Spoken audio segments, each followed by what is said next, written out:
Okay, here we go. Chapter 5. Dark Millennium. Warsinger.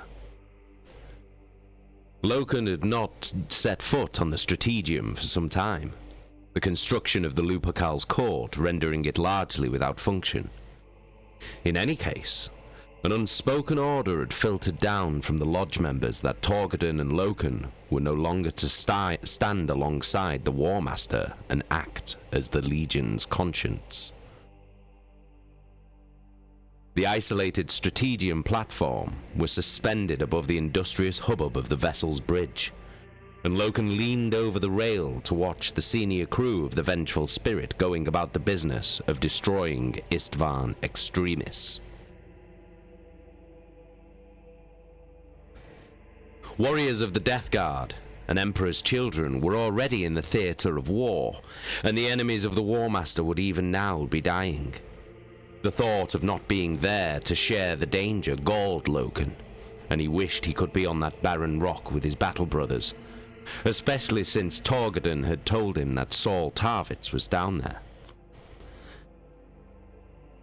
The last time the sons of Horus and the Emperor's children had met was during the war against the technocracy, and the bonds of brotherhood had been re-established between the legions, formally by the Primarchs, and informally by their warriors.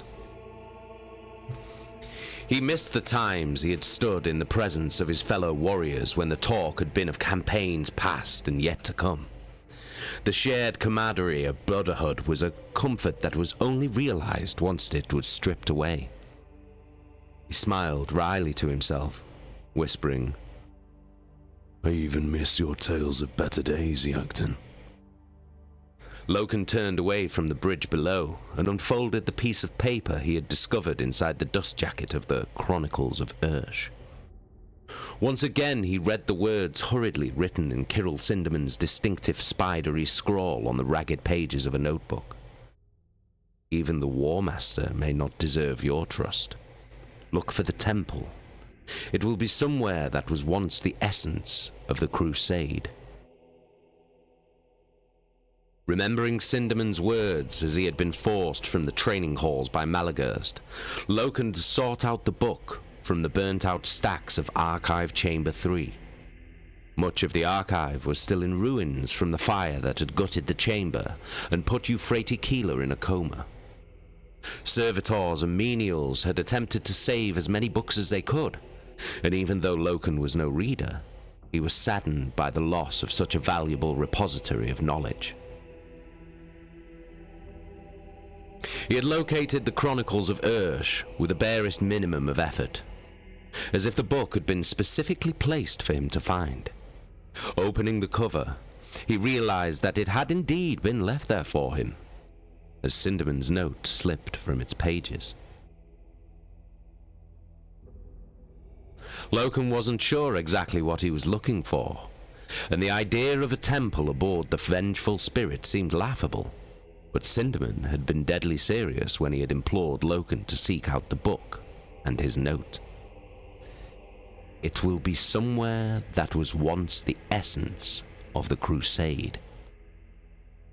He looked up from the note and cast his eyes around the Strategium, the raised platform where the War Master had delivered his briefings, the niches around the edge where the Sons of Horus stood as an honor guard, and the vaulted dome of dark steel. Banners hung along the curved wall, indistinct in the gloom, company banners of the Sons of Horus. He hammered his fist against his breastplate as he faced the banner of the 10th. If anywhere was once the essence of the crusade, it was the Strategium. The Strategium was empty, and it was an emptiness that spoke more of its neglect and its obsolescence than simply the absence of people.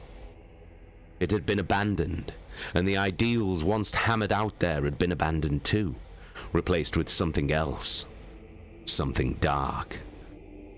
Loken stood in the center of the Strategium and felt an ache in his chest that was nothing to do with any physical sensation. It took him a moment to realize that there was something out of place here, something present that shouldn't be, a smell he didn't recognize, faint, but definitely hanging in the air. At last he recognized the smell as incense, cloying and carrying the familiar sense of hot, dry winds that brought sour fragrances of bitter blossoms. His enhanced senses could pick out the subtle aromas mixed into the incense, its scent stronger as he made his way through the strategium, hoping to pinpoint its source. Where had he smelt this before? He followed the bitter smell to the standard of the Seventh, Targost's company. Had the lodge master flown in the banner in some ritual ceremony of the warrior lodge? No. The scent was too strong for it to be simply clinging to fabric. This was the aroma of burning incense. Loken pulled the banner of the Seventh away from the wall, and he was not surprised to find that, instead of the brushed steel of the strategium wall, there was the darkness of an opening cut into one of the many access passages that threaded the vengeful spirit. Had this been where the Mournival had gathered? He didn't think so. Look for the temple, Sinderman had said. So Loken ducked beneath the banner and through the doorway, letting the banner fall into place behind him. The smell of incense was definitely here, and it had been burned recently, or was still burning. Loken suddenly realized where he had smelled this aroma before, and he gripped the hilt of his combat knife as he remembered the air of Davin, the scents that filled the yurts and seemed to linger in the air, even through rebreathers. The passageway beyond was dark, but Loken's augmented eyesight cut through the gloom to reveal a short passageway, recently constructed, that led to an arched doorway with curved sigils etched into the ironwork surrounding it. Although it was simply a door, Loken felt an unutterable dread of what lay beyond it, and for a moment he almost considered turning back.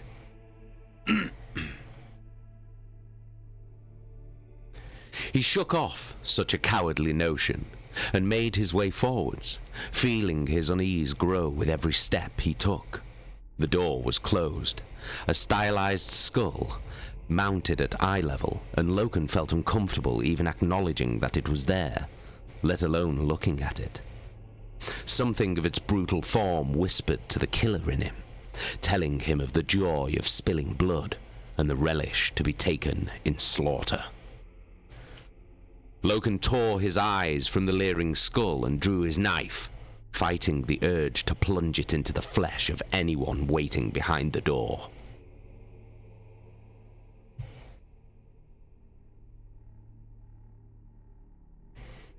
He pushed it open and stepped inside. The space within was large, a maintenance chamber that had been cleared and refitted so as to resemble some underground stone chamber. Twin rows of stone benches faced the far wall, where meaningless symbols and words had been painted.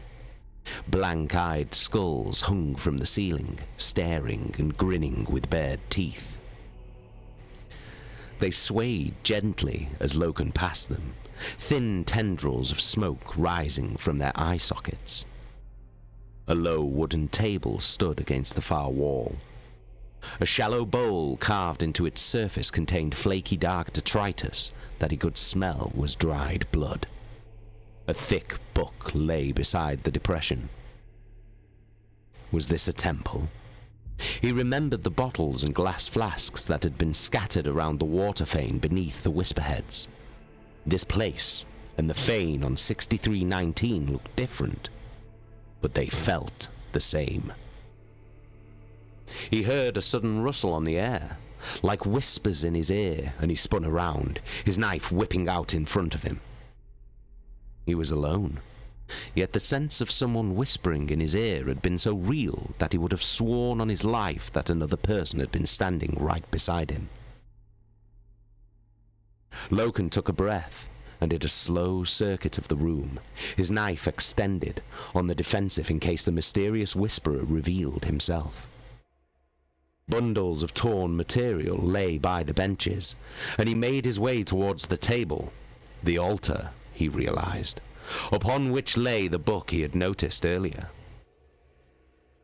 Its cover was leather, the surface cracked, old and blackened by fire.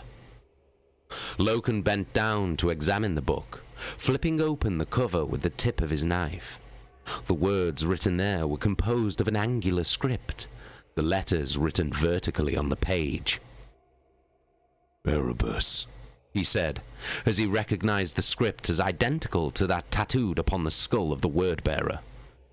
Could this be the Book of Lorgar that Kirill Sinderman had been raving about following the fire in the archive chamber? The Iterator had claimed that the book had unleashed some horror of the warp, and that had been what caused the fire. But Loken saw only words. How could words be dangerous? Even as he formed the thought, he blinked, the words blurring on the page in front of him. The symbols twisted from the unknown language of the word-bearers to the harsh numerical language of Chthoniya, before spiraling into the elegant script of Imperial Gothic and 1,000 other languages he had never seen before. He blinked to ward off a sudden, impossible sense of dizziness.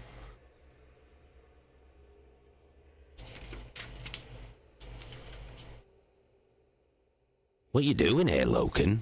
a familiar voice asked in his ear. Loken spun to face the voice, but once again he was all alone. The temple was empty. "How dare you break the trust of the War Master?" the voice asked, this time with a sense of weight behind it. And this time, he recognized the voice. Sorry, there's a ice cream van just decided to park right outside my fucking house. And this time, he recognized the voice. He turned slowly and saw Torgadon standing before the altar.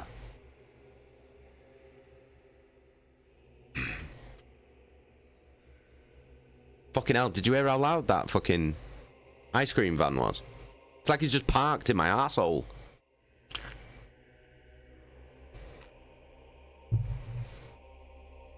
You know what I mean? Oh, would you like a Mr. Softy? Only if you thumb it in. Do you know what I mean? Like, you don't need to be that close. And does it need to be that loud? I live on a fucking avenue. You could turn it down, and everyone would still be able to hear you. Mental. Fucking mental. Hey, Leeds J, how you doing, mate? I mean, you couldn't have just waited. Like, I literally had 2 sentences left to read in that fucking paragraph. Couldn't wait. You can probably hear me shouting, you know. I've got the windows wide open because it's about fucking 38 degrees in here.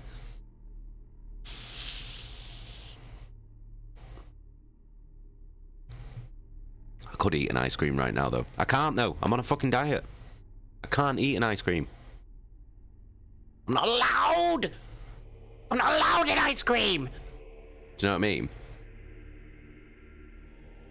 I can tell I've been doing vocals all day. My voice is so deep today. Yo! Lady Dragon! With the resub. 16 months! Amazing!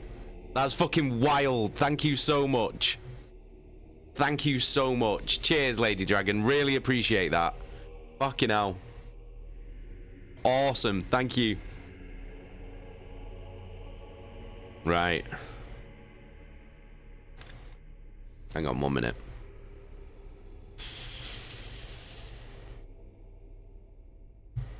How you doing, Lady Dragon?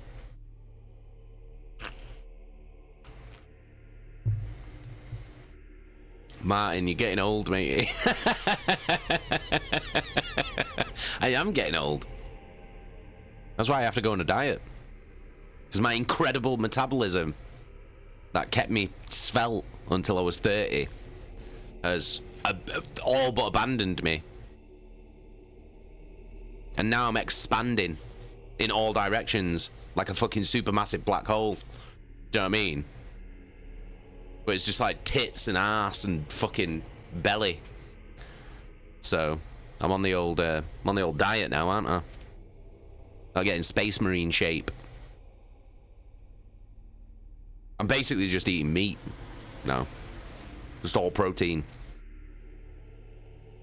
Gonna be like Loken. Loken before fucking GTA 6 comes out. That's what I want to be like. Get the old Loken body. Do you know what I mean?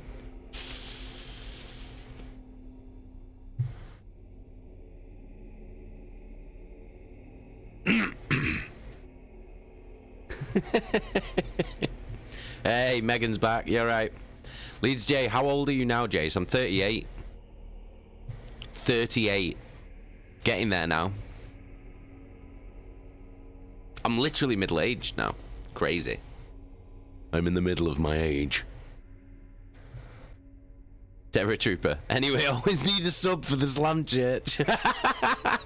It's like, do you know what I should get? You remember when you used to be able to get them like, was it like a tip jar or something that you could put on screen or whatever? Do you remember them back in the day? I don't know whether you can still do them now.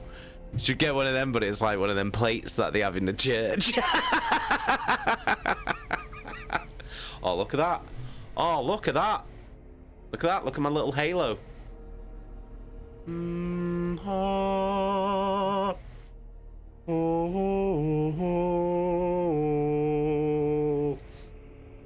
know what I mean? Especially with this fucking music as well, with this fucking Warhammer shit in the background.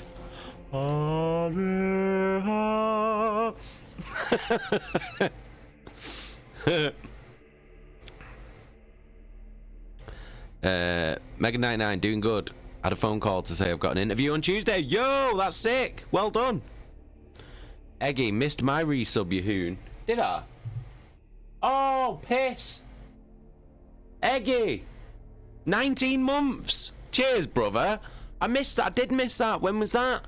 Was that when I was having all the issues and I was shouting at the laptop because of the fucking stream? It's being an asshole. Thank you. Thank you for your subs to the Church of the Slam King. Thanks, guys. I appreciate you guys. Thank you so much. Oh, I'm sorry, Eggy. Well, I'm thanking now. I missed it. I'm sorry. That might have been when I was on the toilet. Do you know what I mean? Takes concentration being on the toilet as a 38-year-old man now. I have to give it my all. Do you know what I mean? If you're gonna do something, do it right. If you're gonna poo properly. That's what my grandma always used to say. We all know she was a wise woman.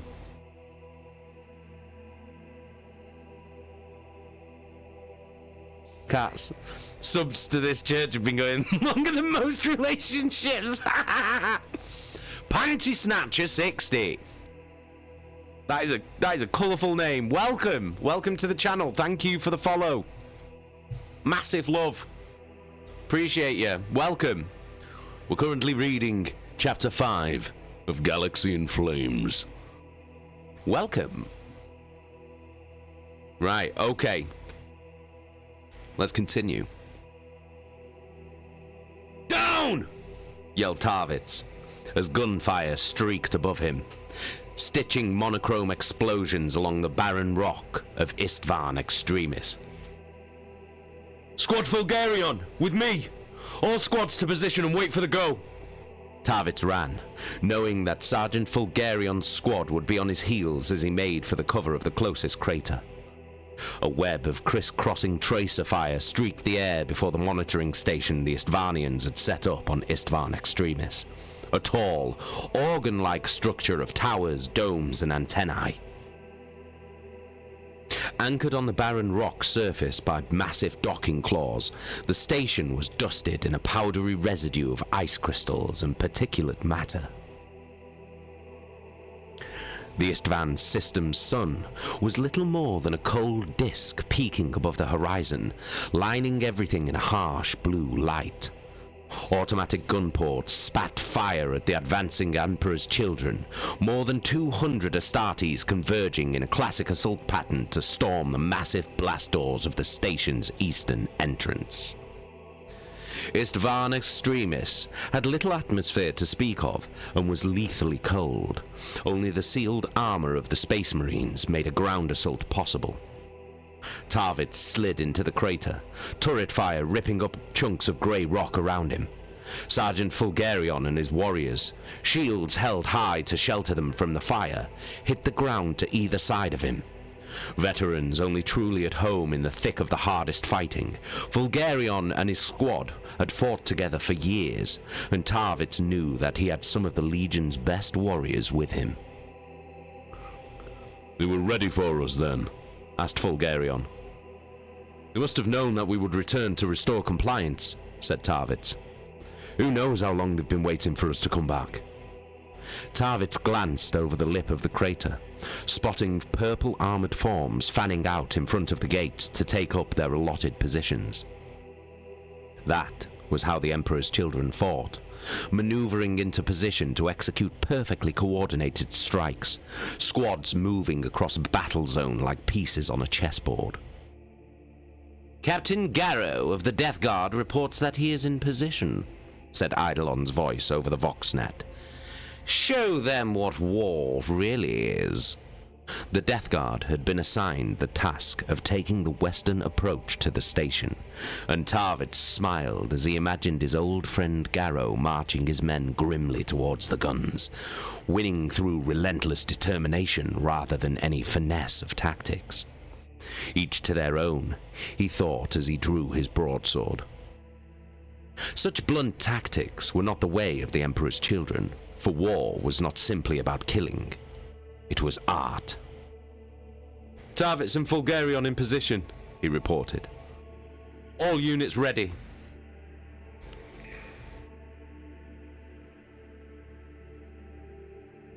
"Execute," came the order. "You heard Lord Eidolon," he shouted. "Children of the Emperor!" The warriors around him cheered as he and Fulgarion clambered over the crater lip, and gunfire streaked overhead from the support squads. A perfect ballet began with every one of his units acting in a complete concert. Heavy weapons pounding the enemy guns as assault units moved in to attack, and tactical units took up covering positions. Splintering explosions burst in the sub-zero air. Chunks of debris blasted from the surface of the entrance dome as turret guns detonated and threw chains of bursting ammunition into the air. A missile streaked past Tarvitz and burst against the blast doors, leaving a flaming blackened crater in the metal. Another missile followed the first, and then another, and then doors crumpled inwards. Tarvitz saw the golden armor of Eidolon flashing in the planet's hard light, the Lord Commander hefting a mighty hammer with blue arcs of energy crackling around its head. The hammer slammed into the remains of the doors, blue-white light bursting like a lightning strike as they vanished in a thunderous explosion. Eidolon charged inside the facility, the honor his by virtue of his noble rank. Tarvitz followed Eidolon in, ducking through the wrecked blast doors. Inside, the station was in darkness, lit only by the muzzle flashes of bolter fire and sparking cables torn from their mountains by the furious combat. Tarvitz's enhanced vision dispelled the darkness, warm air billowing from the station through the ruptured doors, and white vapor surged around him as he saw the enemy for the first time. They wore black armor, with bulky power packs and thick cables that attached to heavy rifles. The plates of their armor were traced with silver scrollwork, perhaps just for decoration, perhaps a pattern of circuitry. Their faces were hooded, each with a single red lens over one eye. 100 of them packed the dome, sheltering behind slabs of broken machinery and furniture. The armored soldiers formed a solid defensive line, and no sooner had Eidolon and the Emperor's children emerged from the entrance tunnel than they opened fire.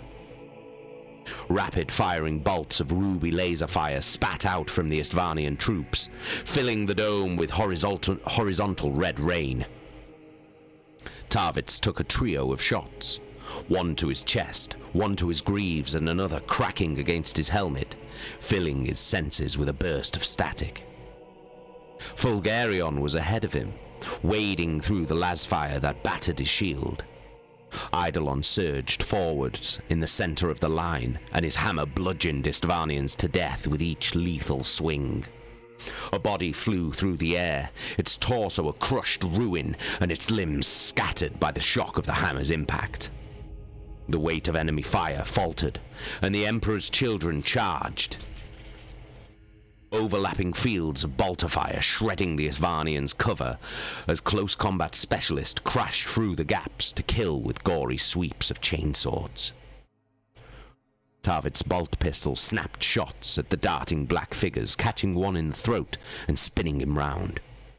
Squad Fulgarion took up position at the remains of the barricade, their bolters filling the dome with covering gunfire for Eidolon and his chosen warriors. Tarvitz killed the enemy with brutally efficient shots and sweeps of his broadsword, fighting like a warrior of Fulgrim should. His every strike was a faultless killing blow, and his every step was measured and perfect. Por favor. Gunfire ricocheted from his gilded armor, and the light of battle reflected from his helmet as if from a hero of ancient legend. "We have the entrance dome!" shouted Eidolon, as the last of the Istvanians were effectively dispatched by the Astartes around him. "Death Guard units report heavy resistance inside. Blow the inner doors and we'll finish this for them." Warriors with breaching charges rushed to destroy the inner doors, and even over the flames and shots, Tarvitz could hear muffled explosions from the other side. He lowered his sword and took a moment to survey his surroundings now that there was a lull in the fighting. A dead body lay at his feet. The plates of the man's black armor ruptured, and a ragged tear ripped in the hood covering his face. Frozen blood lay scattered around him, like precious stones, and Tarvitz knelt to pull aside the torn cowl. The man's skin was covered in an elaborate swirling black tattoo, echoing the silver designs on his armor. A frozen eye looked up at him, hollow and darkened, and Tarvitz wondered what manner of being had the power to force this man to renounce his oaths of loyalty to the Imperium. Tarvitz was spared thinking of an answer by the dull thump of the interior doors blowing open. He put the dead man from his mind and set off after Eidolon as he held his hammer high and charged into the central dome. He ran alongside his fellow warriors, knowing that whatever the Istvanians could throw at him, he was an Astartes, and no weapon they had could match the will of the Emperor's children. Tarvitz and his men moved through the dust and smoke of the door's explosion, the auto-senses of his armor momentarily useless. Then they were through, and into the heart of the Istvan extremist facility. He pulled up short as he suddenly realized that the intelligence they had been given on this facility was utterly wrong. This was not a comm station. It was a temple.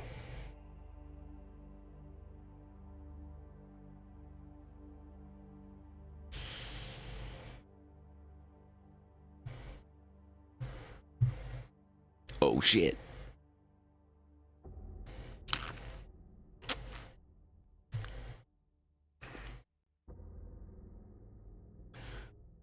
Torghadan's face was ashen and leathery, puckered and scarred around a burning yellow eye. Sharpened metallic teeth glinted in a lipless mouth, and twin gashes were torn in the center of his face. A star with 8 points was gouged in his temple, mirroring its golden twin etched upon his ornate black armor. "No," said Loken, backing away from this terrible apparition. "You have trespassed, Loken," hissed Torghadan. "You have betrayed." A dry, deathly wind carried Torghadan's words, gusting over him with the smell of burning bodies. As he breathed this noxious wind, a vision of broken steps spread out before Loken, expanses of desolation and plains of rusted machinery like skeletons of extinct monsters. A hive city on the distant horizon split open like a flower, and from its broken burning petals rose a mighty tower of brass that punctured the pollution-heavy clouds. The sky above was burning, and the laughter of dark gods boomed from the heavens. Loken wanted to scream, this vision of devastation worse than anything he had seen before. This wasn't real. It couldn't be. He did not believe in ghosts and illusions. The thought gave him strength.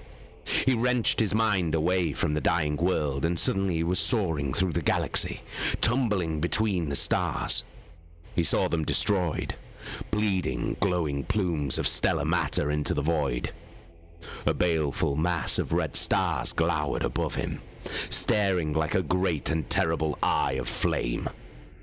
An endless tide of titanic monsters and vast space fleets vomited from that eye, drowning the universe in a tide of blood.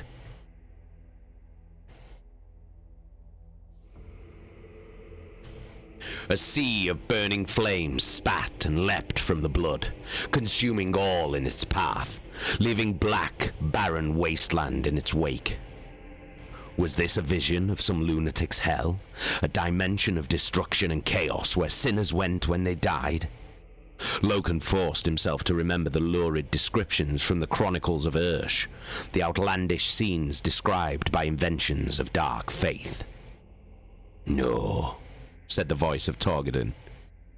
"This is no madman's delusion. It is the future." "You're not Torgadon!"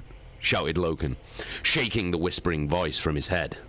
"You are seeing the galaxy die." Loken saw the sons of Horus in a tide of fiery madness that poured from the red eye. Armored in black and surrounded by leaping, deformed creatures. Abaddon was there, and Horus himself, an immense obsidian giant who crushed worlds in his gauntlets. This could not be the future. This was a diseased, distorted vision of the future. A galaxy in which mankind was led by the Emperor could never become such a terrible maelstrom of chaos and death. "You are wrong." The galaxy in flames receded, and Loken scrabbled for some solidity, something to reassure him that this terrifying vision could never come to pass. He was tumbling again, his vision blurring until he opened his eyes and found himself in Archive Chamber 3, a place he had felt safe, surrounded by books that rendered the universe down to pure logic and kept the madness locked up in crude pagan epics where it belonged.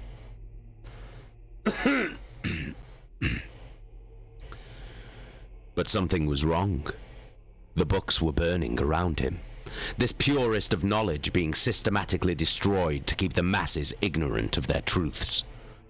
The shelves held nothing but flames and ash, the heat battering against Loken as he tried to save the dying books.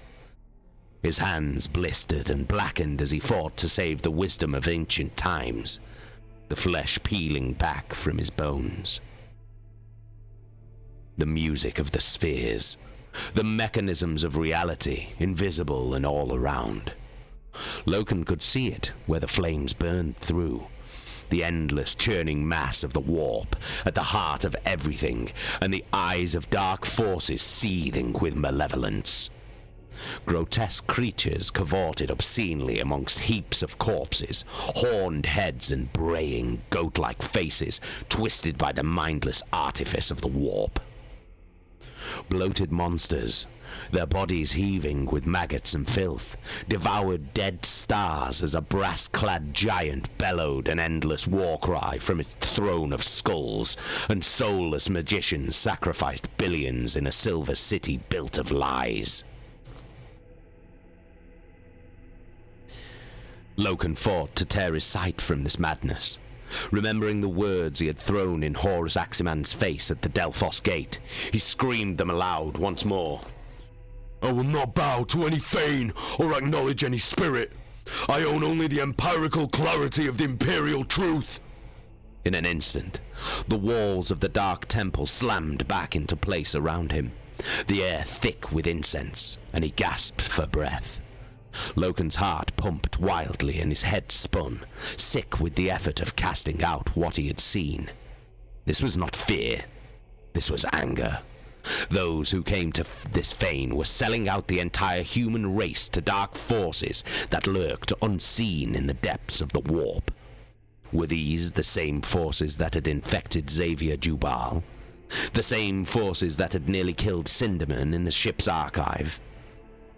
Loken felt sick as he realized that everything he knew about the warp was wrong. He had been told that there were no such things as gods. He had been told that there was nothing in the warp but insensate elemental power.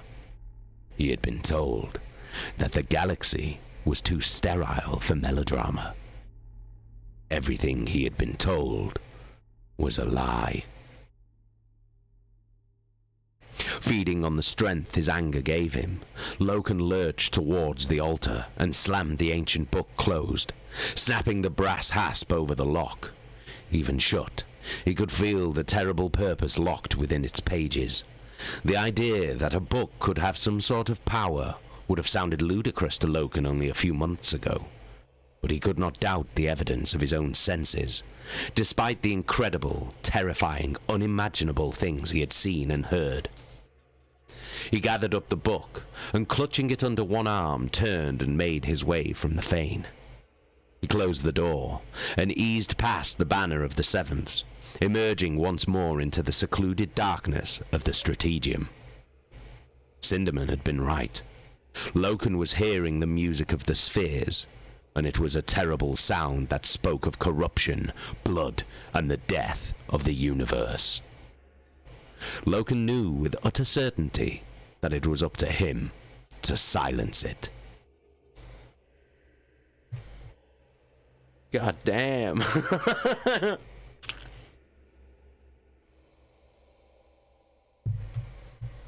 Holy shit. That was pretty intense. Ridiculous wrath. Got a bit of a voice for reading, mate, not gonna lie. Certainly something to maybe explore. Oh, thank you.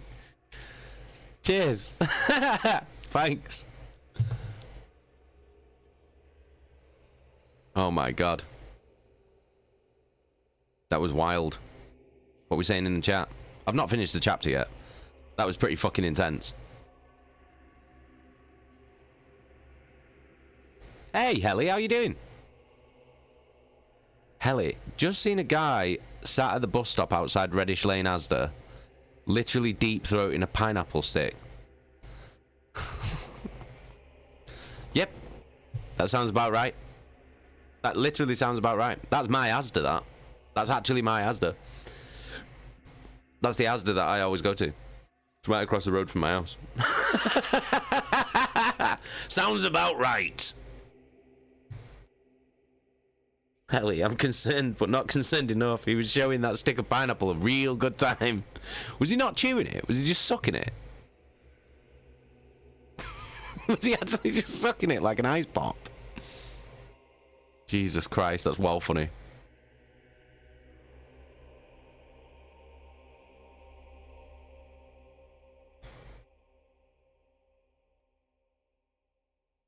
What? What? Hang on. What was? Terror Trooper at Slam King. What have I missed? What have I missed? Have I missed something? Am I being an idiot? Slam King, have fun. Have I missed something?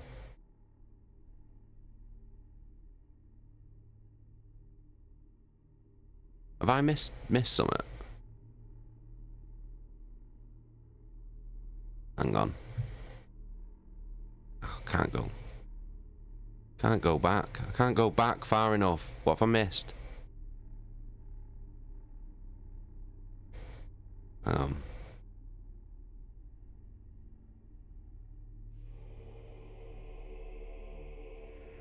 What have I missed?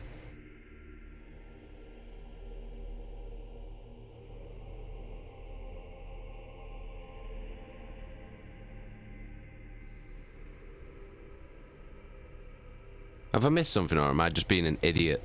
I don't know what.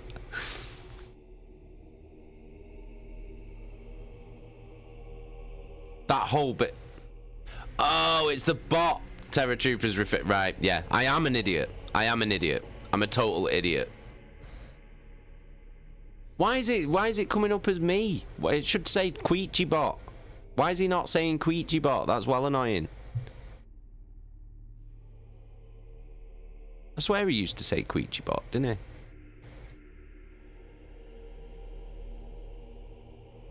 Ah, right. I swear he used to say the Queechy Bot, and now he's not saying the Queechy Bot anymore. That's well annoying. Why do things just stop working and change for me? Like, I don't understand. It's been saying me for the last week or so. Ah. For God's sake.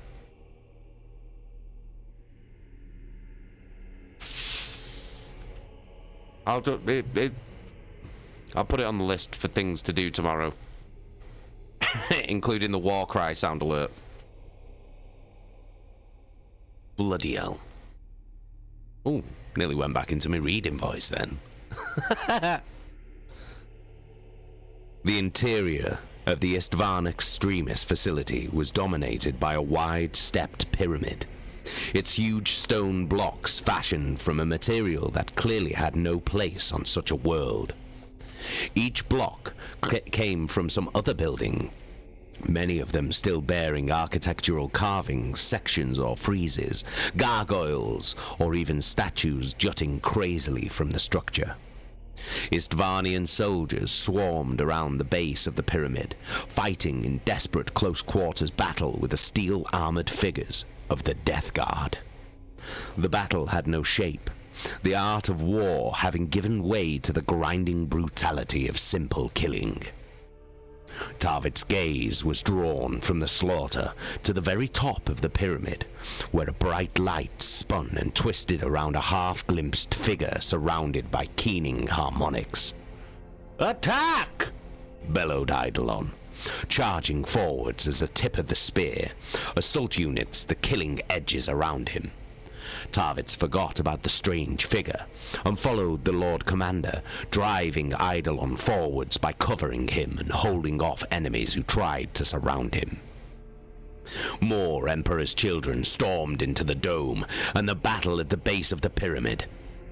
Tarvitz saw Lucius beside Eidolon, the swordsman blade shining like a harnessed star.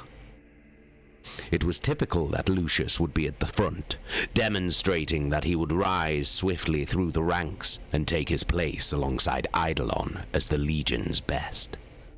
Tarvitz slashed his weapon left and right, needing no skill to kill these foes, simply a strong sword arm and the will to win. He clambered onto the first level of the pyramid, fighting his way up its side through rank after rank of black-armored foes. He stole a glance towards the top of the pyramid, seeing the burnished Death Guard warriors climbing ahead of him to reach the figure at the summit. Leading the Death Guard was the familiar brutal form of Nathaniel Garrow, his old friend forging upwards with powerful strides and his familiar grim determination. Even amid the furious battle, Tarvitz was glad to be fighting alongside his sworn honor brother once again.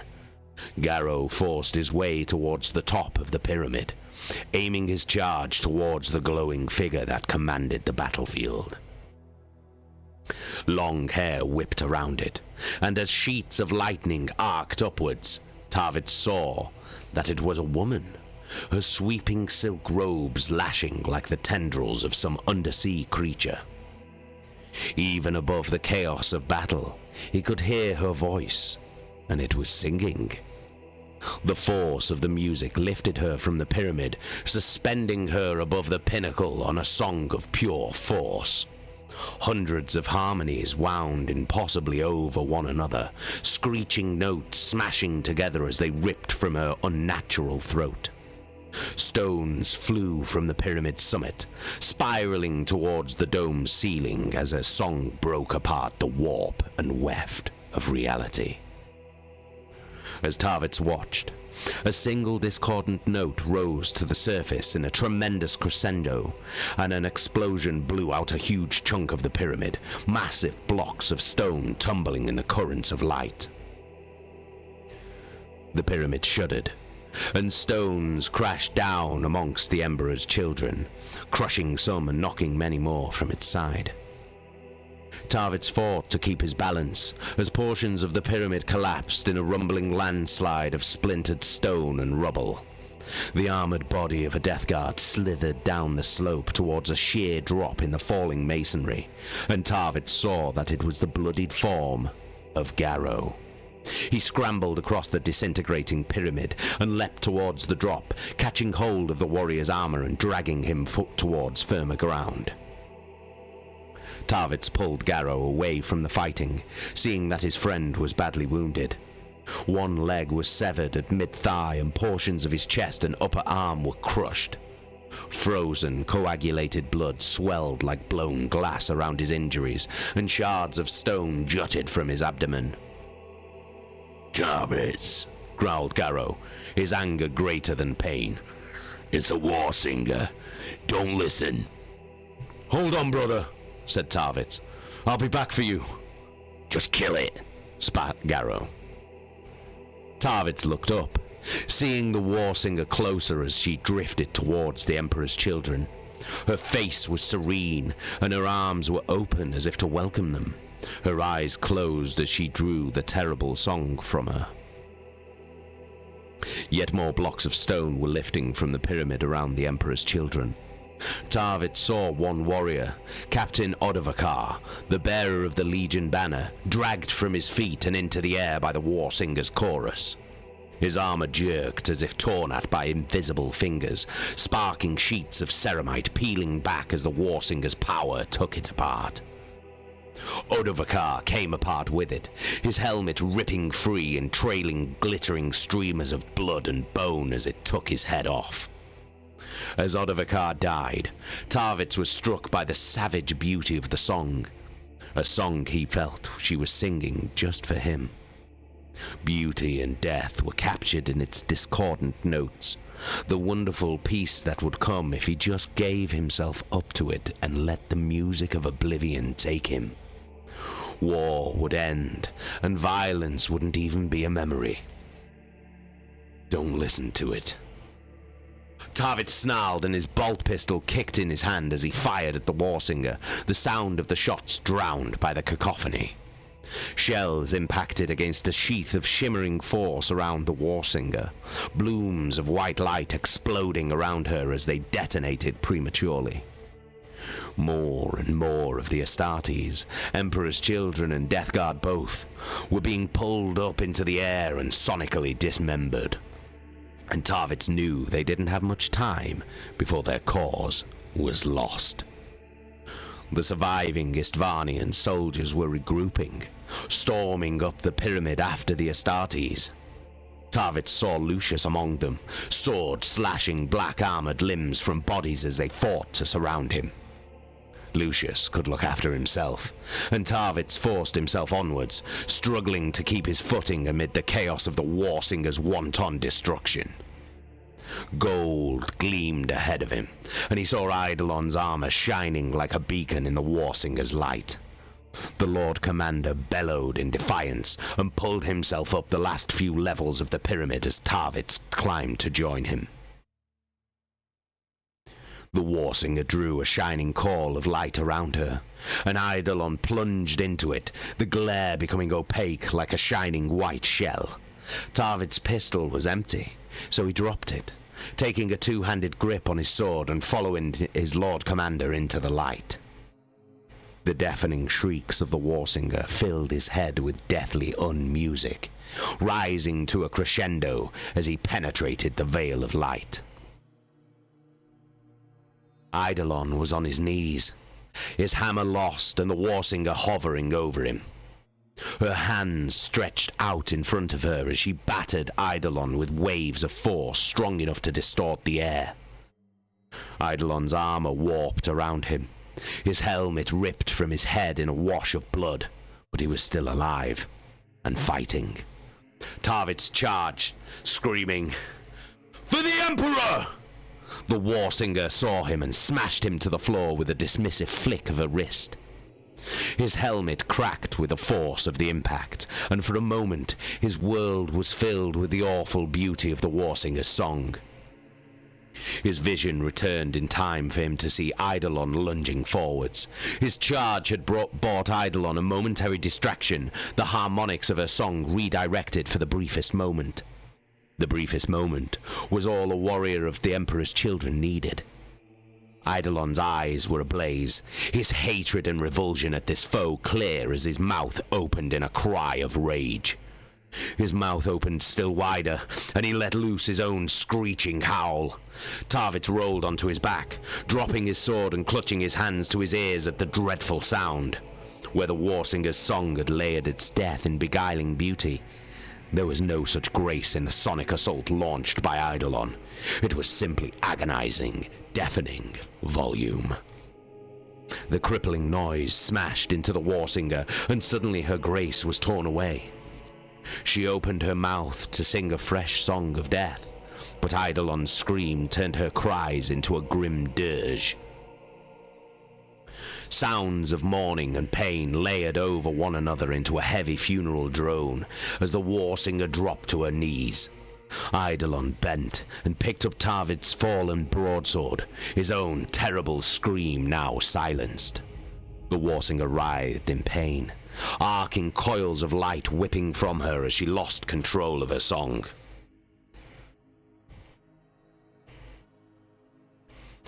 Eidolon waded through the light and the noise. The broadsword licked out and Eidolon cut the warsinger's head from her shoulders with a single sweep of silver. Finally, the warsinger was silent. Tarvitz clung to the crumbling summit of the pyramid and watched as Eidolon raised the sword in victory, still trying to understand what he had just seen. The warsinger's monstrous harmonies still rang in his head, but he shook them off as he stared in disbelief at the Lord Commander. Eidolon turned to Tarvitz and dropped the broadsword beside him. "A good blade," he said. "My thanks for your intervention." "How?" was all Tarvitz could muster, his senses still overcome with the deafening shriek Eidolon had just unleashed. "Strength of will, Tarvitz," said Eidolon. "That's what it was. Strength of will. The bitch's damn magic was no match for a pair of warriors like us.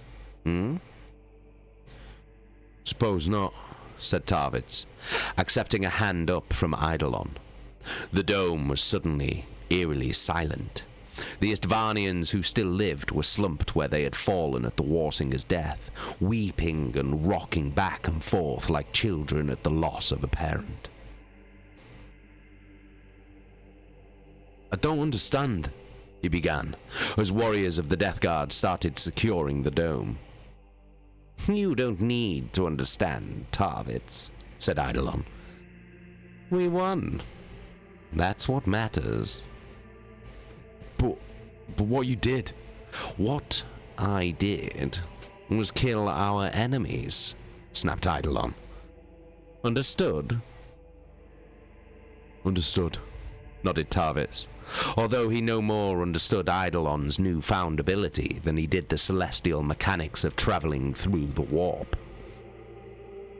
Eidolon said, "Kill any remaining enemy troops, then destroy this place," before turning and making his way down the shattered pyramid to the cheers of his warriors.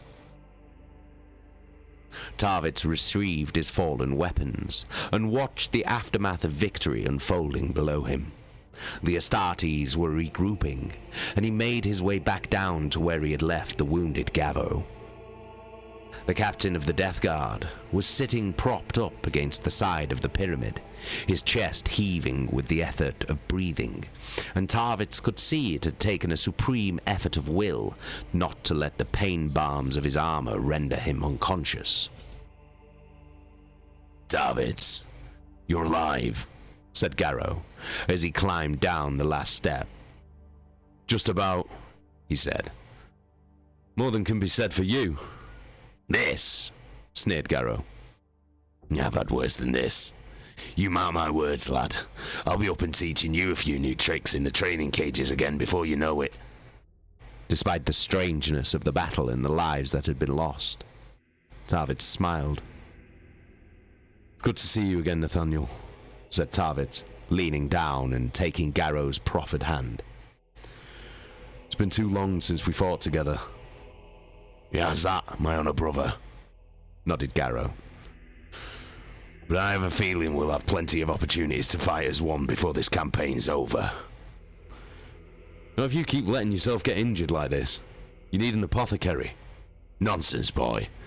There's plenty worse than me that needs a sore bones first. You never did learn to accept that you'd been hurt, did you? Smiled Tarvitz. No, agreed Garrow. It's not the Death Guard way, is it?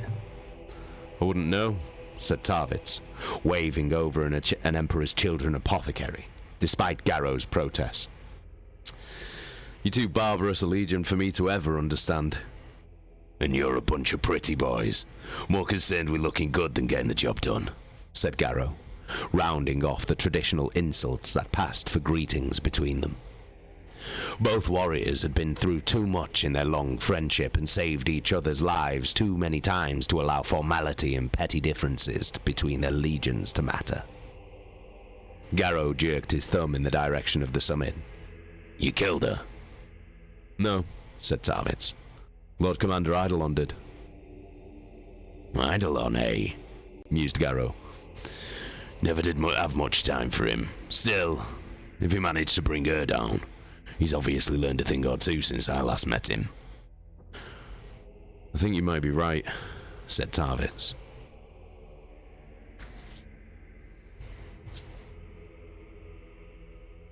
Oh, see you later, Fate Bark. See you later, Megan. Right, that's the end of chapter 5. Well, some shit just went down, didn't it? That was weird.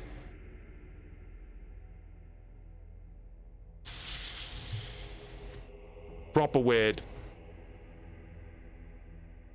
So there was two stories that were running through that chapter then. Obviously you've got Loken on the Vengeful Spirit. And then you've got Tarvitz. And what happened with him on Istvan Extremis. Which is also weird. So let's talk about what happened to Loken first. So, in that chapter, Loken was basically following what Kirill Sinderman had said to him the last time he saw him, which was when he was getting removed from Loken's training cage because they're not allowed to talk to the Astartes anymore, like the regular Imperial citizens.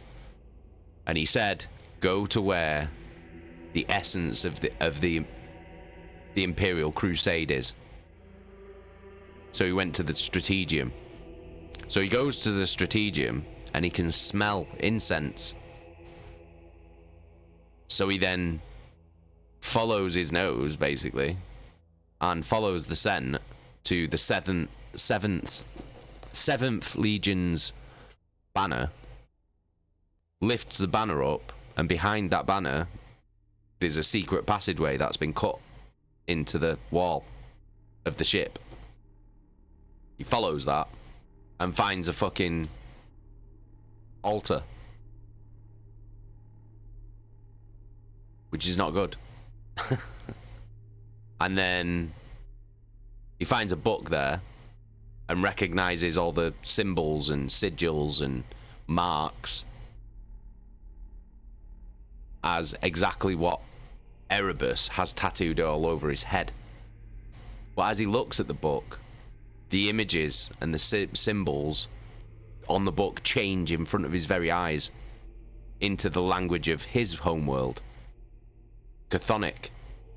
And then they change again into Imperial Gothic, which is like the standard Imperial language that's written, read and spoken all across the Imperium. Changing in front of him. Then he hears Torgoden's voice, turns around, there's no one there. Then he hears Torgoden again, turns around, and then Torgoden's there. But it's not Torgoden, because this thing has symbols painted all over its head, and it has a glowing golden eye, and it starts saying shit to him, and then Loken starts seeing visions, either of the future or a possible future. Horrifying visions of Horus and Abaddon and the rest of the sons of Horus, all wearing black armor, so their armor's repainted in black, coming out of a giant fiery portal alongside monsters and creatures. He sees worlds burning. He sees planets being destroyed. And then he snaps out of it and leaves. So that's not good. Snaps out of it. And then the other story we've got is Saul Tarvitz of the Emperor's Children. So the Emperor, the half of the Emperor's Children that's been sent to the Istvan system on request of Horus has gone down to Istvan Extremis, which is one of the planets in the Istvan system, alongside the Death Guard Legion, and they've been sent to kill these people that have turned rebel, basically, against the Imperium. But when they get there, all the intel that they've been given is completely wrong. And then there's some woman with some kind of strange abilities at the top of this pyramid that seems to be singing. But the song that she's singing is like ripping people apart and destroying like parts of this pyramid structure, which is insane. Garrow gets his legs ripped off and his chest caved in. Garrow being Nathaniel Garrow of the Death Guard. He's a new character, but he's alive. He's Saul Tarvitz's honor brother, so he's like his best friend from like a different legion. And then Tarvitz manages to get up to the top of the pyramid alongside Lord Commander Eidolon of the Emperor's Children.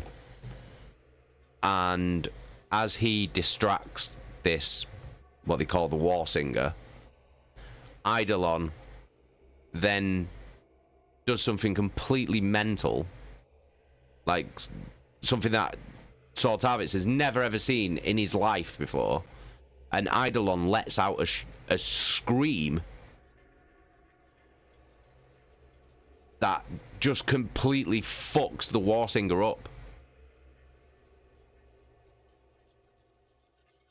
Which is not normal.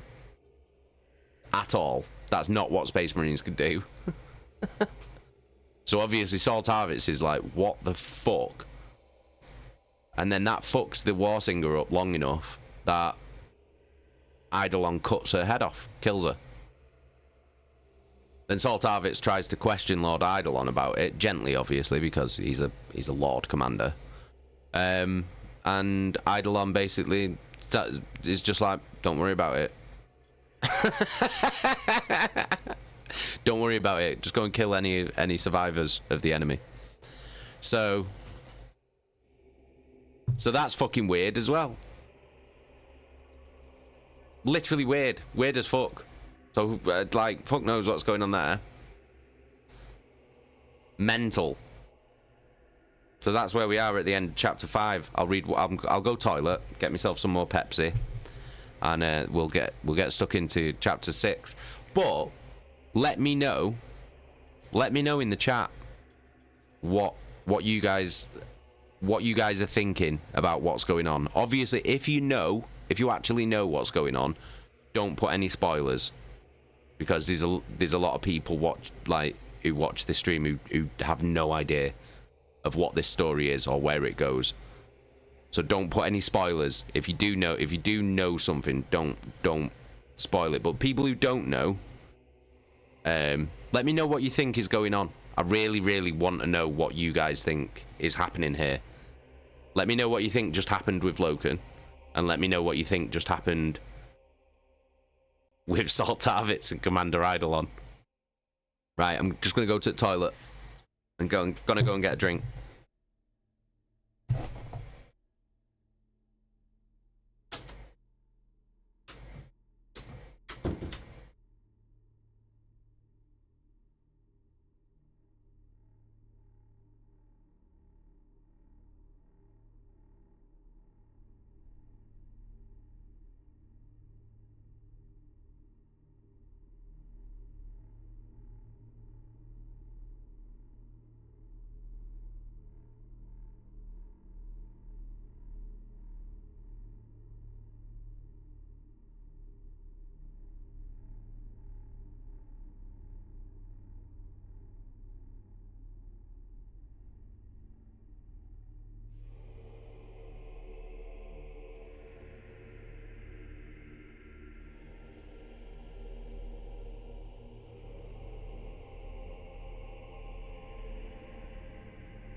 Oh, hello.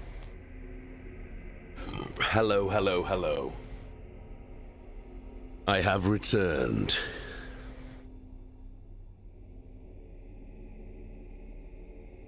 All right, I'm back. I'm back.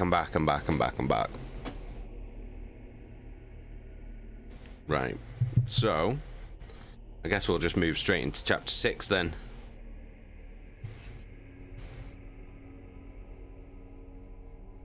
Just have a little vape break for a minute. That fucking that vision that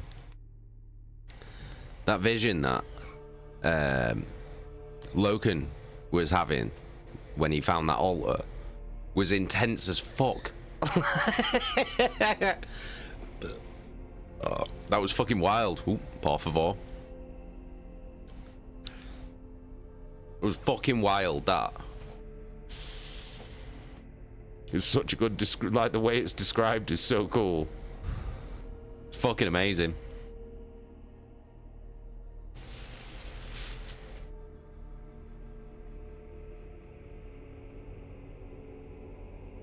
Right, should we continue then? Should we continue then? Alright then. Eggy could say Logan's visions was an altar of madness. Probably not far from the truth, mate, to be honest. Probably not far from the truth. Chapter 6. The Soul of the Legion. Everything will be different. Abomination.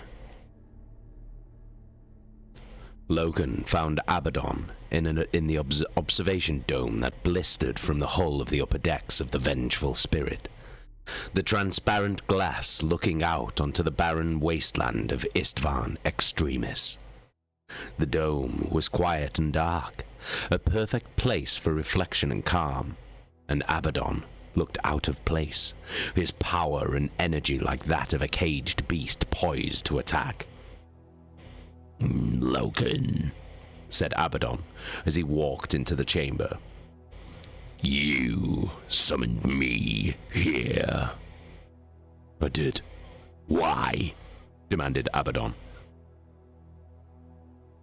"Loyalty," said Logan simply.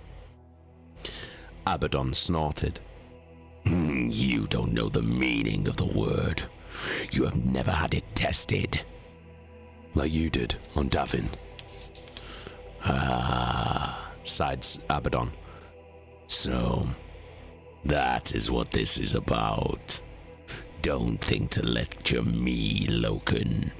You couldn't have taken the steps we did to save the War Master." "Maybe I'm the only one who took a stand." "Against what?" "You would have allowed the War Master to die rather than accept there might be something in this universe you don't understand." "I'm not here to debate what happened on Davin," said Loken, already feeling that he had lost control of the conversation. "Then why are you here? I have warriors to make ready, and I won't waste time with you on idle words." "I called you here because I need answers about this," said Loken, casting the book he had taken from the fane behind the strategium onto the mosaic floor of the observation dome. Abaddon stooped to retrieve the book. In the hands of the first captain, it looked tiny, like one of Ignace Carcase's pamphlets. "So you're a thief now," said Abaddon. "Do not dare speak to me of such things, Ezekiel. Not until you've given me answers. I know that Erebus conspired against us. He stole the anatheme from the Interrex and brought it to Davin. I know it, and you know it. You know nothing, Loken," sneered Abaddon. "What happens in this crusade happens for the good of the Imperium. The War Master has a plan." "A plan?" said Loken. "And this plan requires the murder of innocent people. Hector Vivarus, Ignis Carcase, Petronella Vivar." "The remembrances," laughed Abaddon. "You really care about those people. They are lesser people, Loken, beneath us. The Council of Terror wants to drown us in their petty bureaucrats, to stifle us and strangle our ambitions to conquer the galaxy." "Erebus," said Loken, trying to keep his anger in check. "Why was he on the Vengeful Spirit?" Abaddon crossed the width of the observation dome in a second. "None of your damn business." "This is my legion," shouted Loken. "That makes it my damn business." "Not anymore." Loken felt his collar rise and clenched his hands into murderous fists. Abaddon saw the tension in him and said, "Thinking of settling this like a warrior?" "No, Ezekiel," said Loken through clenched teeth. "Despite all that has happened, you're still my Mournival brother, and I will not fight you." "The Mournival," nodded Abaddon. "A noble idea while it lasted, but I regret ever bringing you in. In any case, if it came down to bloodshed, do you really think you could beat me?" Loken ignored the taunt and said, "Is Erebus still here?" "Erebus is a guest on the War Master's flagship," said Abaddon. "You would do well to remember that." If you had joined us when you had the chance instead of turning your back on us, you would have all your answers. But that's the choice you made, Loken. Live with it. The Lodge has brought something evil into our Legion, Ezekiel. Maybe the other Legions too. Something from the warp. It's what killed Jubal, and it's what took Tember on Davin. Erebus is lying to all of us. We're being used, is that right? Erebus is manipulating us all towards a fate worse than death, spat Abaddon. You know so little. If you understood the scale of the War Master's designs, then you would beg us to take you back. And tell me, Ezekiel, and maybe I'll beg. We were brothers once and we can be again. Do you really believe that, Loken? You've made it plain enough that you're against us. Torghadan said as much. For my Legion, for my War Master, there's always a way back, replied Loken. As long as you feel the same. But you'll never surrender, eh? Never. Not when the soul of my Legion's at stake. Abaddon shook his head. We tie ourselves in such knots because men like you are too proud to make compromises. Compromise will be the death of us, Ezekiel. Forget this until after Istvan, Loken, ordered Abaddon. After Istvan, this will end. I will not forget it, Ezekiel. I will have my answers, snarled Loken, turning and walking away from his brother.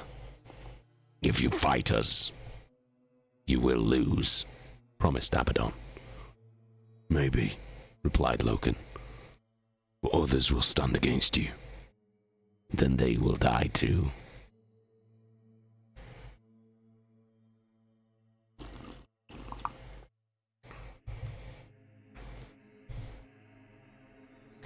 Thank you all for coming, said Sindaman, overwhelmed and a little afraid at the number of people gathered before him. I appreciate that you have all taken a great risk to be here, but this is too much.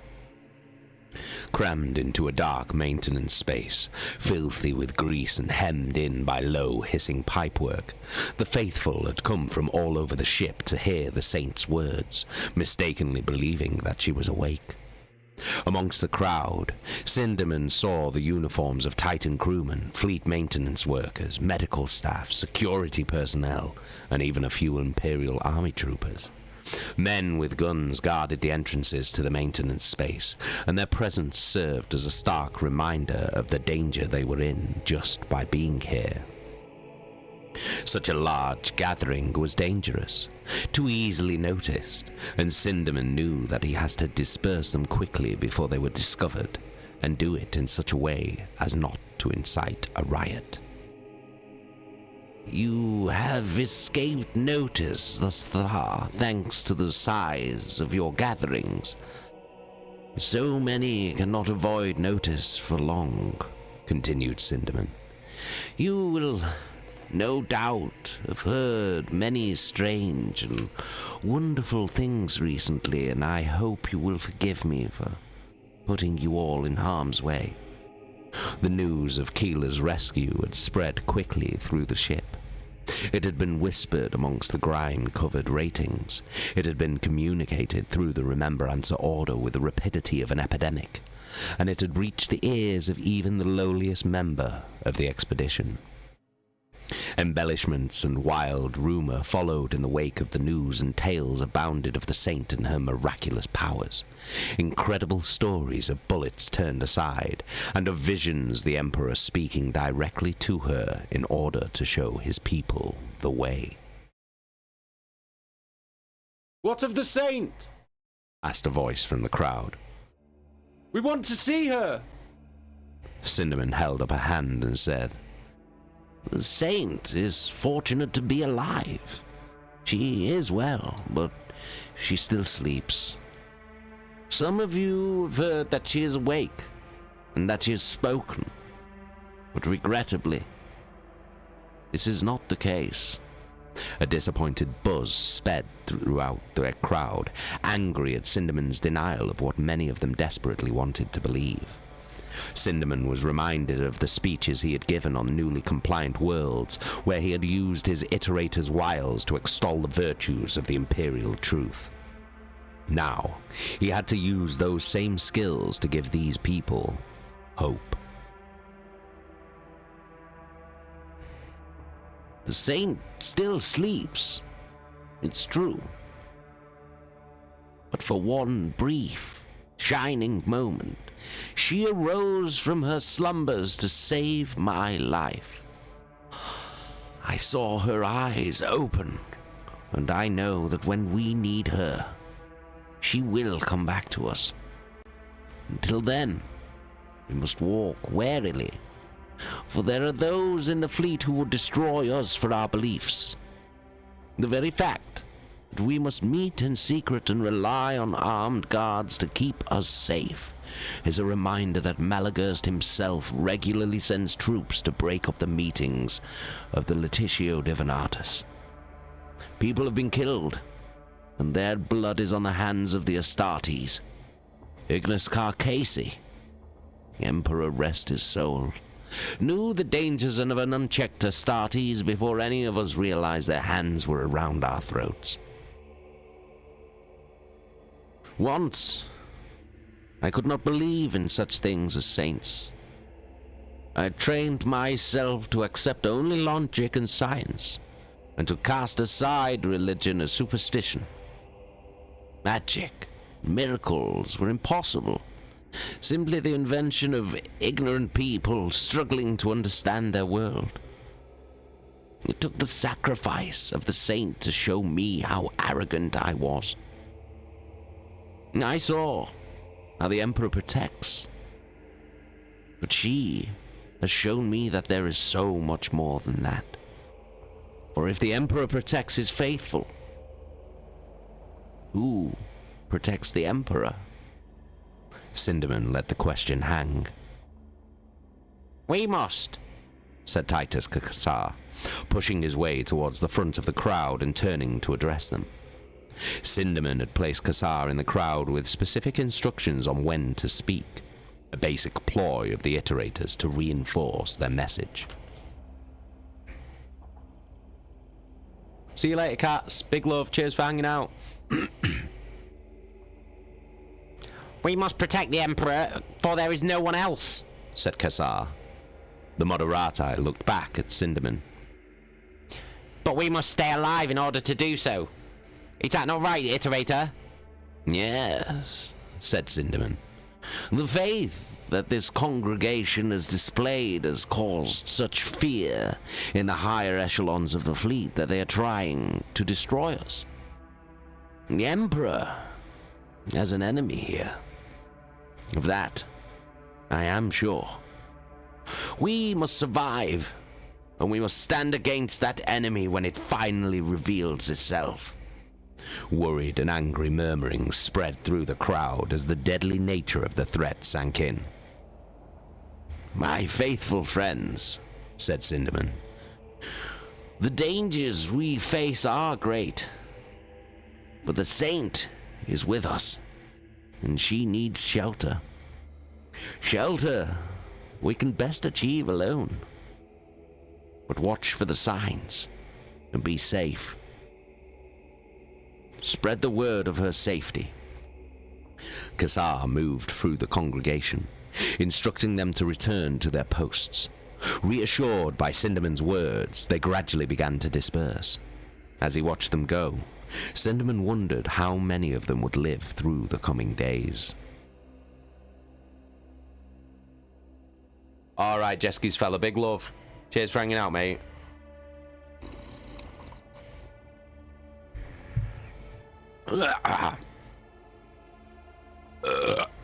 Whoa! Por favor! Bet you didn't know I could speak German, did you? Know what I mean?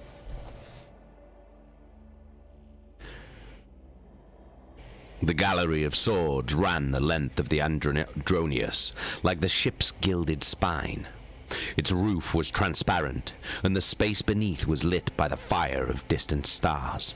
Hundreds of statues lined the gallery, Heroes of the Emperor's children with gemstone eyes and stern expressions of judgment. The worth of a hero was said to be measured by how long he could meet their gaze while walking the length of the gallery of swords beneath their unforgiving eyes. Tarvitz held his head high as he entered the gallery, though he knew he was no hero, simply a warrior who did his best. Chapter masters and commanders from long ago glared at him, their names and noble countenances known and revered by every warrior of the Emperor's children. Entire wings of the Andronius were given over to the fallen battle brothers of the Legion. But it was here that every warrior hoped to be remembered. Tarvitz had no expectation of his visage ending up here, but he would strive to end his days in a manner that might be considered worthy of such an honor. Even if such a lofty goal was impossible, it was something to aspire to. Eidolon stood before the graven image of Lord Commander Taliosa, the hero of the Madrivane campaign, and even before Tarvitz drew near, he turned to face him. "Captain Tarvitz," said Eidolon, "I have rarely seen you here." "It's not my natural habitat, Commander," replied Tarvitz. "I leave the heroes of our Legion to their rest." "Then what brings you here now?" "I would speak with you if you would permit me." "Surely your time is better spent attending to your warriors, Tarvitz. That is where your talents lie." "You honor me by saying so, Commander. But there is something I need to ask you." "About?" "The death of the Warsinger." Eidolon looked up at the statue towering over them, the hollow eyes regarding them with a cold, unflinching gaze. "She was, quite the adversary. Absolutely corrupt. But that corruption gave her strength." "I need to know how you killed her." "Captain, you speak as if to an equal." "I saw what you did, Commander." Tarvitz pressed. "That scream. It was some power I've never heard of before." Eidolon held up a hand. "I can understand why you have questions, and I can answer them, but perhaps it would be better for me to show you. Follow me." Tarvitz followed the Lord Commander as they walked further down the gallery of swords, turning into a side passage with sheets of parchment pinned along the length of its walls. Accounts of glorious actions from the Legion's past were meticulously recorded on them, and novices of the Legion were required to memorize the many different battles before their elevation to full Astartes. The Emperor's children did more than just remember their triumphs. They proclaimed them, because the perfection of the Legion's way of war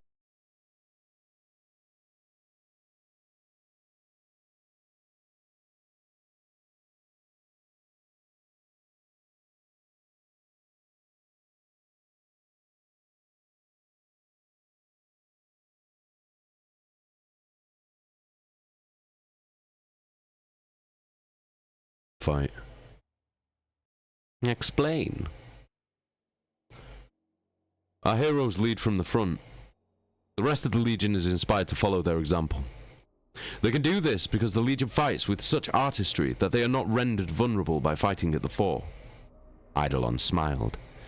"Very good, Captain. I should have you instruct the novices. And you yourself, would you lead from the front?" Sudden hope flared in Tarvitz's breast. Of course. Given the chance, I would. I had not thought you considered me worthy of such a role. "You are not, Tarvitz. You are a file officer, and nothing more," said Eidolon, crushing his faint hope that he had been about to be offered a way of proving his mettle as a leader and a hero. "I say this not as an insult," Eidolon continued, apparently oblivious to the insult it clearly was. "Men like you fulfill an important role in our Legion, but I am one of Fulgrim's chosen. The Primarch chose me and elevated me to the position I now hold. He looked upon me and saw in me the qualities needed to lead the Emperor's children. He looked upon you and did not.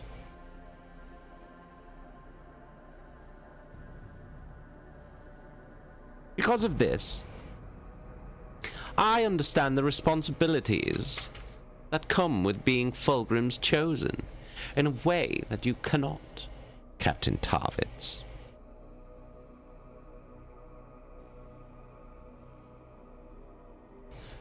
Eidolon led him to a grand staircase that curved downwards into a large hall tiled with white marble. Tarvitz recognized it as one of the entrances to the ship's apothecarian, where the injured from Istvan Extremis had been brought only a few hours before. I think you underestimate me, Lord Commander, said Tarvitz. But understand that for the sake of my men, I must know. For the sake of our men, we all make sacrifices, snapped Eidolon. For the chosen, those sacrifices are great. Foremost among these is the fact that everything is secondary to victory. Commander, I don't understand. You will, said Eidolon, leading him through a gilded archway and into the central apothecarian.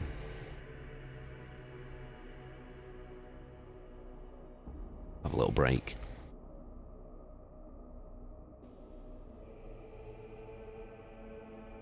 Shannon, I just know your kids have the best bedtime stories. Well, I read these books to my kids as bedtime stories. Like doing all the voices and shit. That's why I have like voices for them. Jack, he has actually read the books for his kids, yeah. Yeah, that's why I already have like pre-made voices for all the characters. Because I just use the voices that I did when I read the books to them for bedtime stories. Oh, por favor. Por favor. It's German, that thing. The stream vanished for you. Little lost of what happened a few moments ago. What was the last thing you remember? What was the last thing you remember? And I can tell you where we were up to. I don't know why I was doing Targadon's voice then. You listen here now, Leeds J. Let you know. When they were walking down the hall. Oh, Christ. So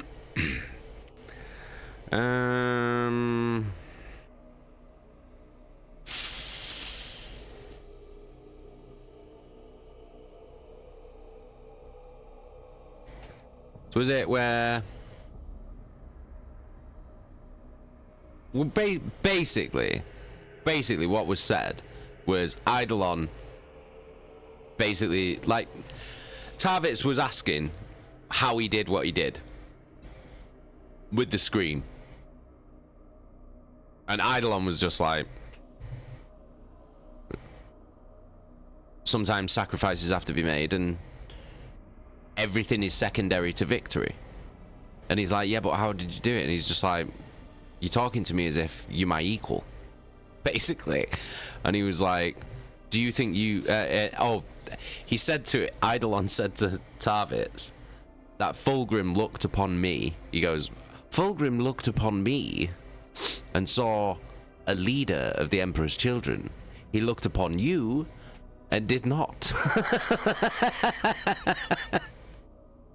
He's like, you are a rank and file officer, nothing more.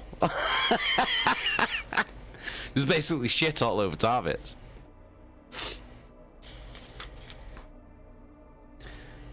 So Tarvitz is still basically pressing him about it and just going, I need to know how you did what you did. And he's going, oh, well, sacrifices have to be made for victory.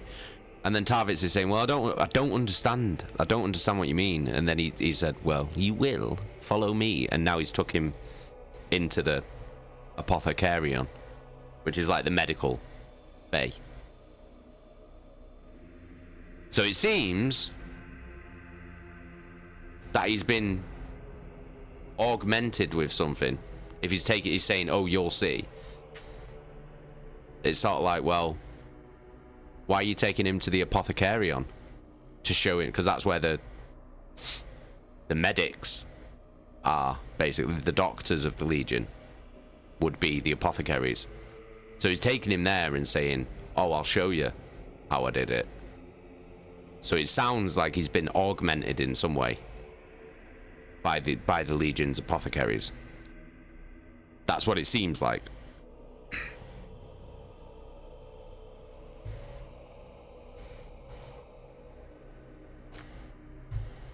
Chaka, it's so good. Audiobook company should defo hire you.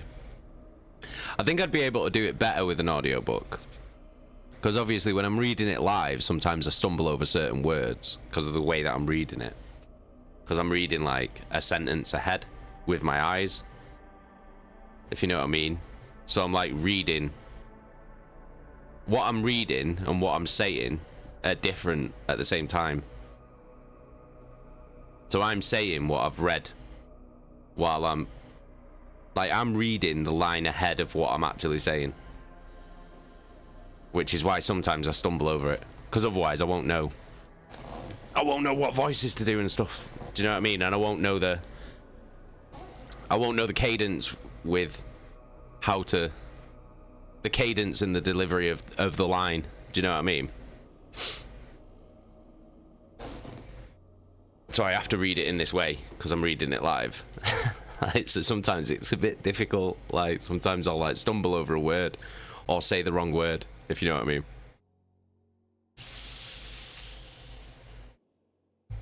But I reckon I could do audiobooks a lot easier because you just record them, and if you fuck a word up, you can just re-record that bit.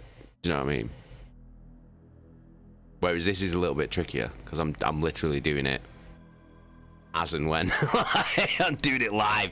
We're doing it live!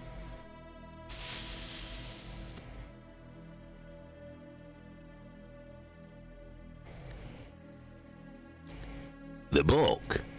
Asked Targeton. The book, repeated Logan. It's the key. Erebus is on the ship. I know it. The ashen darkness of Archive Chamber 3 was one of the few places left on the vengeful spirit where Logan felt at home, remembering many a lively debate with Kirill Sinderman in simpler times. Logan had not seen the Iterator for weeks, and he fervently hoped that the old man was safe, that he had not fallen foul of Malagurst or his faceless soldiers. Abaddon and the others must be keeping him safe, said Targeton. Logan sighed. How did it come to this? I would have given my life for Abaddon. Axaman too. And I know they would have done the same for me. We can't give up on this, Garvey. There will be a way out of this. We can bring the Mournival back together, or at least make sure the War Master sees what Erebus is doing. Whatever that is. Yeah, whatever that is. Guest of the Lodge or not, he's not welcome on my ship. He's a key. If we find him, we can expose what's going on to the War Master and end this. You really believe that? I don't know. It won't stop me trying. Targeton looked around him, stirring the ashes of the charred books on the shelves with a finger, and said, "Why'd you have to meet me here? Smells like a funeral pyre." Because no one ever comes here, said Logan. I can't imagine why, seeing how pleasant it is. Don't be flippant, Tarek. Not now. The Great Crusade was once about bringing illumination to the far corners of the galaxy. But now it's afraid of its knowledge. The more we learn, the more we question. And the more we question, the more we see through the lies perpetrated upon us. To those who want to control us, Books are dangerous. It's a Loken, laughed Torgadon. You've enlightened me. I had a good teacher, said Loken, again thinking of Kirill Sinderman, and the fact that everything he had been taught to believe was being shaken to its core. And there's more at stake here than a split between Astartes.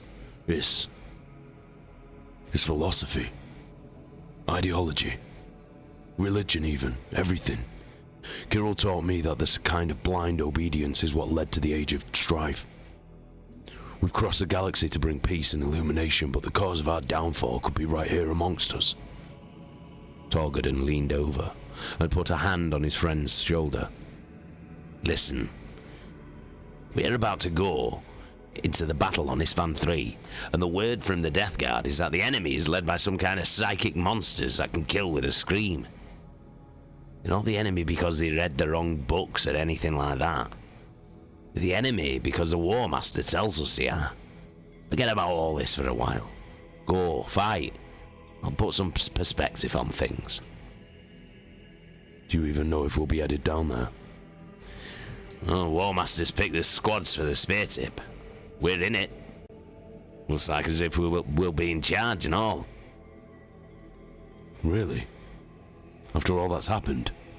I know, but won't look a gift horse in the mouth. At least I'll have the 10th with me. Torgadon shook his head. Not quite. War Master hasn't chosen the spear tip by company. Squad by squad. Why? Because he thinks that confused look on your face is funny. Please, be serious, Tarek. Torgadon shrugged. War Master knows what he's doing. Won't be an easy battle. We'll be dropping right on top of the city. What about Lucasta? Well, you'll have them. Don't think you could have held Vipus back anyway. You know what he's like. He'd have stowed away on a drop pod if he'd have been left out. He's like you. He needs to clear his head with a good dose of fighting. After this van, things will get back to normal. Good. We'll feel a lot better with Lucasta backing us up. Well, it's true that you need the help, smiled Torgadon. Loken chuckled, not because Torgadon was actually funny, but because after everything he was still the same, a person that he could trust and a friend he could rely on. You're right, Tarek, said Loken. After Istvan, everything will be different.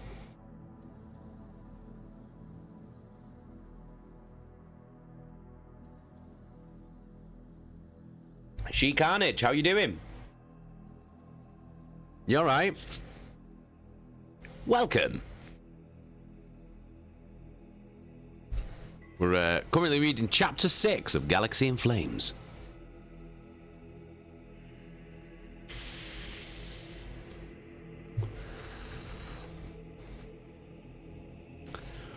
The central apothecarium gleamed with glass and steel, dozens of medical cells branching off from the circular hub of the main laboratory. Tarvitz felt a chill travel the length of his spine as he saw Captain Odovakar's ruined body suspended in a stasis tank, waiting for its gene seed to be harvested. Eidolon marched through the hub and down a tiled corridor that led into a gilded vestibule dominated by a huge mosaic depicting Fulgrim's victory at Tarsus, where the Primarch had vanquished the deceitful Eldar despite his many grievous wounds.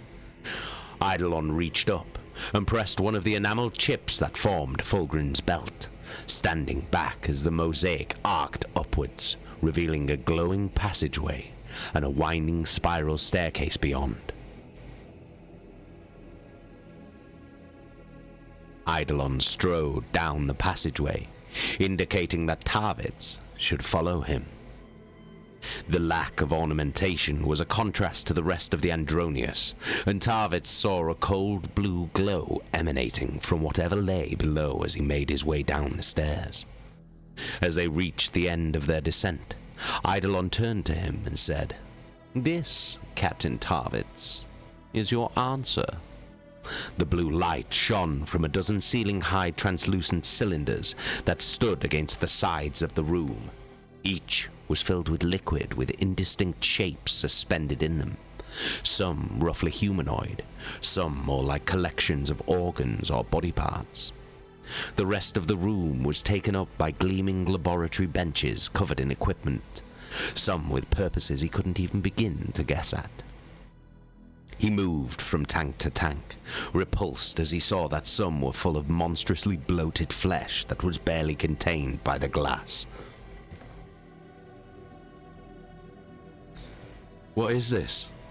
Asked Tarvitz in horror at such grotesque sights. I fear my explanations would be insufficient, said Eidolon, walking towards an archway leading into the next room. Tarvitz followed him, peering more closely at the cylinders as he passed.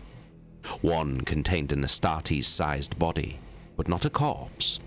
Some was more like something that had never been born, its features sunken and half-formed. Another cylinder contained only a head, but one which had large, multifaceted eyes like an insect. As he looked closer, Tarvitz realized with sick horror that the eyes had not been grafted on, for he saw no scars, and the skull had reshaped itself to accommodate them. They had been grown there. He moved on to the last cylinder, seeing a mass of brains linked by fleshy cables held in liquid suspension, each one with extra lobes bulging like tumors.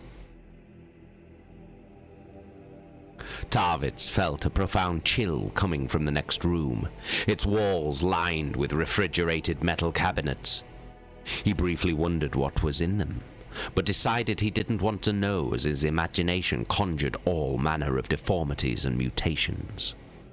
A single operating slab filled the center of the room, easily large enough for an Astartes warrior to be restrained upon, with a Chirurgeon device mounted on the ceiling above. Neatly cut sections of muscle fiber were spread across the slab. Apothecary Fabius bent over them, the hissing probes and needles of his narthecium embedded in a dark mass of glistening meat. Apothecary, said Eidolon. the captain wishes to know of our enterprise. Fabius looked up in surprise, his long, intelligent face framed by a mane of fine blonde hair. Only his eyes were out of place, small and dark, set into his skull like black pearls. He wore a floor-length Medicae gown, blood streaking its pristine whiteness with runnels of crimson. Really? Said Fabius. I had not been made aware that Captain Tarvitz was amongst our esteemed company. He is not, said Eidolon. not yet, anyway. Then why is he here? My own alterations have come to light. Ah, I see, nodded Fabius. What is going on here? Asked Tarvitz sharply. What is this place? Fabius cocked an eyebrow. So you have seen the results of the commander's augmentations, have you? Is he a psyker? Demanded Tarvitz. No, laughed Fabius. He is not. The Lord Commander's abilities are the result of a tracheal implant combined with alteration in the gene seed rhythms. He is something of a success. His powers are metabolic and chemical, not psychic. You've altered the gene seed, breathed Tarvitz in shock. The gene seed's the blood of our Primarch. When he discovers what you're doing here, don't be naive, Captain, said Fabius. Who do you think ordered us to proceed? No, said Tarvitz. He wouldn't. That is why I had to show you this, Captain, said Eidolon. You remember the cleansing of Leiran? Of course, answered Tarvitz. Our Primarch saw what the Lair had achieved by chemical and genetic manipulation of their biological structure in their drive for physical perfection. The Lord Fulgrim has great plans for our Legion, Tarvitz. The Emperor's children could not be content to sit on their laurels while our fellow Astartes win the same dull victories. We must continue to strive towards perfection. But we are fast reaching the point where even an Astartes cannot match the standards Lord Fulgrim and the War Master demand. To meet those standards, we must change. We must evolve. Tarvitz backed away from the operating slab. The Emperor created Lord Fulgrim to be the perfect warrior, and the Legion's warriors were molded in his image. That image is what we strive towards. Holding a Xenos race up as an example of perfection is an abomination. An abomination, said Eidolon. Oh, Tarvitz, you are brave and disciplined, and your warriors respect you, but you do not have the imagination to see where this work could lead us. You must realize that the Legion's supremacy is of greater importance than any mortal squeamishness. Such a bold statement, its arrogance and conceit beyond anything he had heard Eidolon say before, stunned Tarvitz to silence.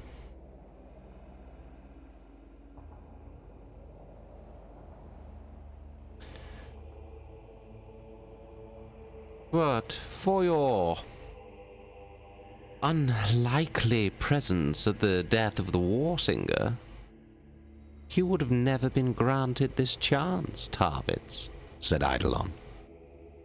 Understand it for the opportunity it represents.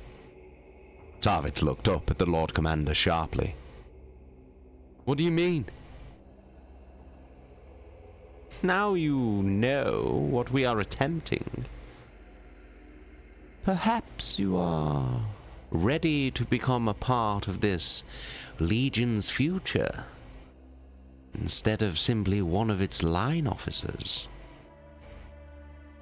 It is not without risk, Fabius pointed out.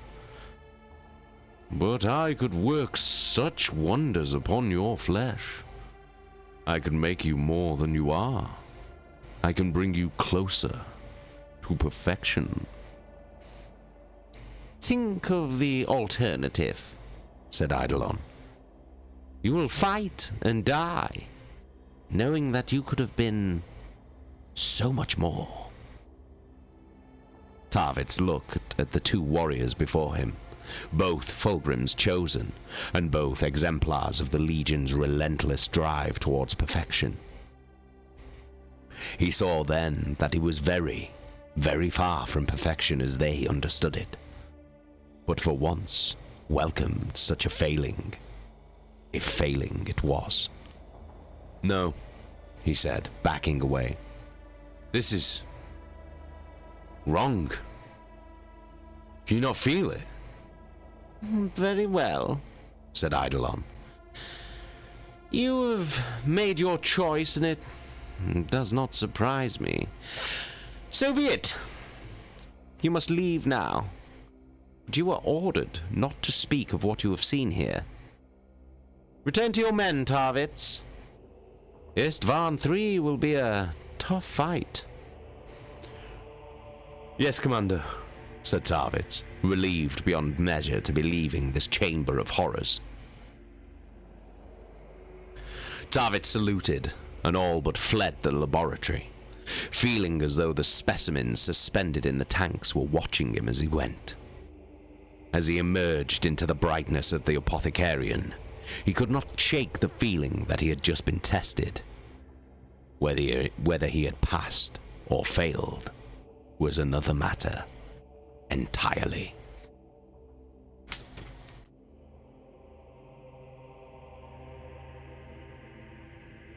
Ah, it's fucking freezing again, is it? Fucking great. Fucking bag of shit. Well, that's the end of chapter 7.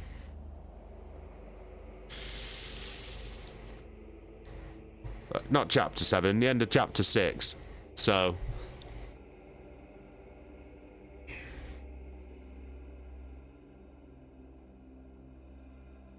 So yeah, seems like, well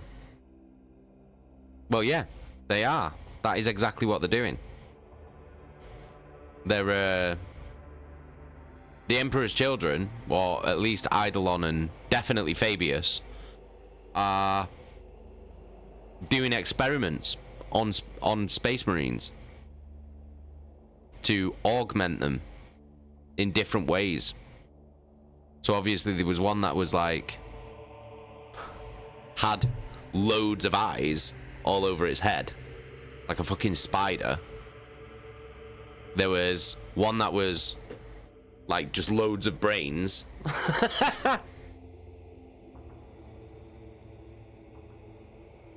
Oh, fucking stream, dude. I can see it fucking going. I can see it doing it. I can literally see it. Like, freezing. Well annoying. I just don't understand.